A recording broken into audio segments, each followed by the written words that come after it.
Before we get started on the video, I just want to say thank you guys for 100 subscribers. Thank you. I really appreciate it. You guys are a part of the brethren now, the brethren of the Ahmad channel. Yeah, I'm still working on that. But yeah, thank you guys. I really appreciate it. And yeah, let's get back to it.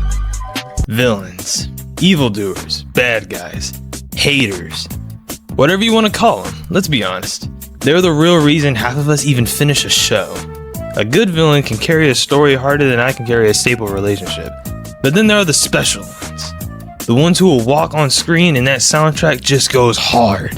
The villains with so much aura, so much presence, that you almost forget about the hero's existence. These villains are built different. Let's talk about villains that defined aura. Albert Wesker from Resident Evil 5. And 1 technically. This man is one of the most aura farming suckers in gaming history if you ask me. Resident Evil has a lot of aura farmers by the way. Mr. X, Hunk, Nemesis. Someone is always aura farming in those games. But none of them, and I mean none of them, compete with the mastermind known as Albert Wesker. I mean, just look at the man. Dude's dressed like he belongs in the Matrix or Men in Black. And speaking of the Matrix, Wesker literally feels like another version of Agent Smith. Like, I know you see the comparison. Agent Smith is cool and all, don't get me wrong, but Wesker is a different type of cool. First of all, he don't got an OST like Wesker. Listen to this.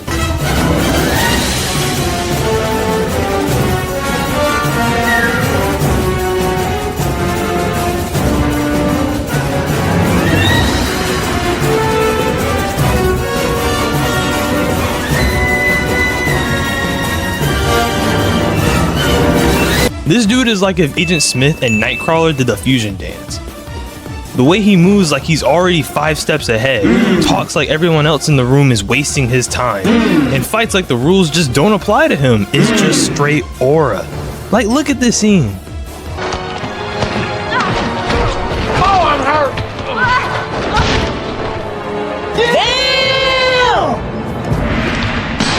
Damn! Weave. Is this nigga serious? Oh, my neck! My neck!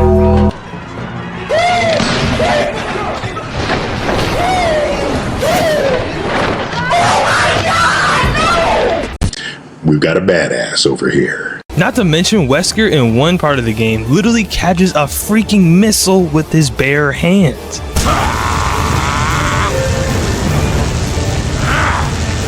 We've got a badass over here. And don't even get me started on his drip. Wesker's outfit is aura itself from head to toe. The clean jacket, the boots, the sleek hair, and the shades. Bro, this dude be wearing shades everywhere he go. And can you really blame him? I know if I could be wearing that drip everywhere I would. I'd be wearing that to my graduation, wedding day, my funeral, you name it. I'm gonna die with that drip on. And it's funny because literally in one of his boss fights, you turn out the entire lights so he can't see, right? And bro still refuses to move them shades. This dude was like, I gotta look good for the fight. Wesker in the game literally toys with the main characters of the game, which are Chris and Sheva if you're wondering. Like, he literally lets them live several times. Bro is fighting at 30% effort because he know he gonna win. Yeah, unfortunately he didn't, but still. And even with the ladies, this man is straight aura farming. No flirting, no effort, just existing. And this woman, Excella, is obsessed with Wesker. This woman falls for this man harder than Trump trying to hide the Epstein files. And speaking of which... What? Let me see the list. You want to see the list? Yeah, let me see the list. Ready to get your minds blown? Because here it is. Boom! That's right, nobody is on the list. But... No, wait in line with everyone else. Darth Vader from Star Wars. You had to expect Vader on the list. If you didn't expect, I don't know what to tell you.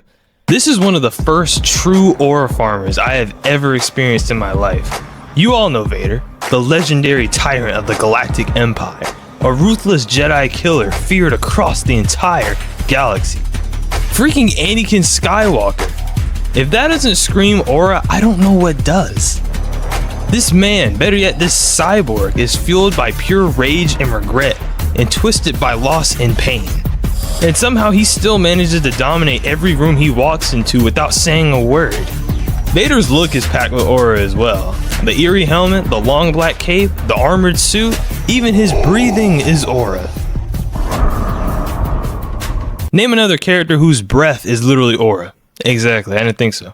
Not to mention, Darth Vader a lot of times would literally solo an entire fleet of enemies. And this is a guy who has a whole empire to back him up. Like, this dude be like, I'll do it myself. A nigga like me, man, I love the game. I love the hustle, man. this dude also got the most aura farming shots in cinema, hands down. Like, look at these.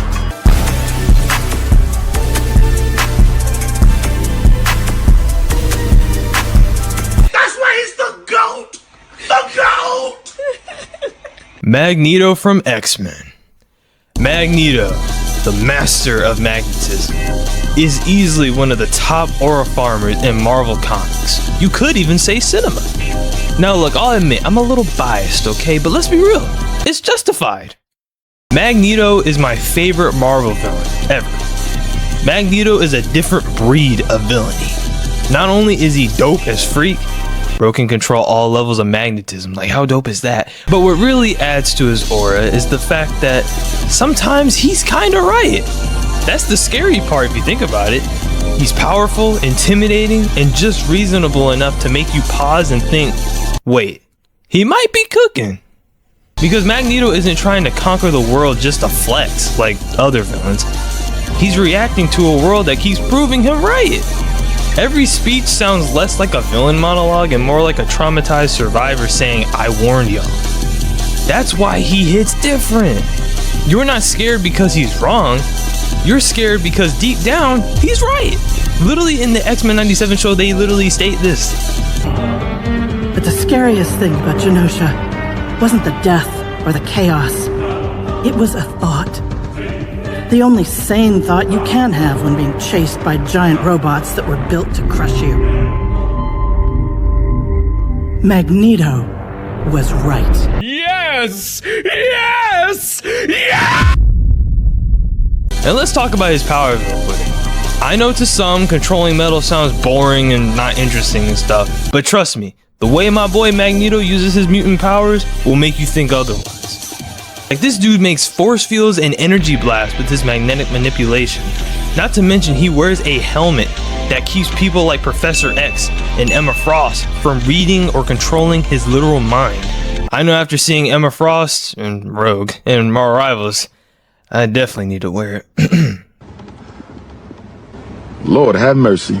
We must stay focused, brothers. We must stay focused. And let me mention some of his aura farming moments too. That way y'all can see what I'm talking about. If you've seen X-Men Last Stand, then you know the bridge scene. What a fucking nigger. Wrong bridge scene. This bridge scene. This man Magneto moved the entire Golden State Bridge to get him and his brotherhood to a whole nother area. Like, come on, man. This was pure aura. And if you want to turn to the shows like X-Men 97, Magneto uses his powers to do a full EMP on the whole planet. Not a town, not a city, planet Earth. The entire planet. Taking out power everywhere. Magneto does nothing but aura farm in any piece of media he is in. Even in the bad movies. Dark Phoenix. Know your fucking place, trash.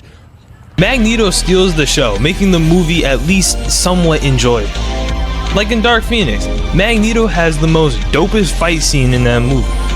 Literally on the train, guns blazing, all over the aliens. Like Magneto is him.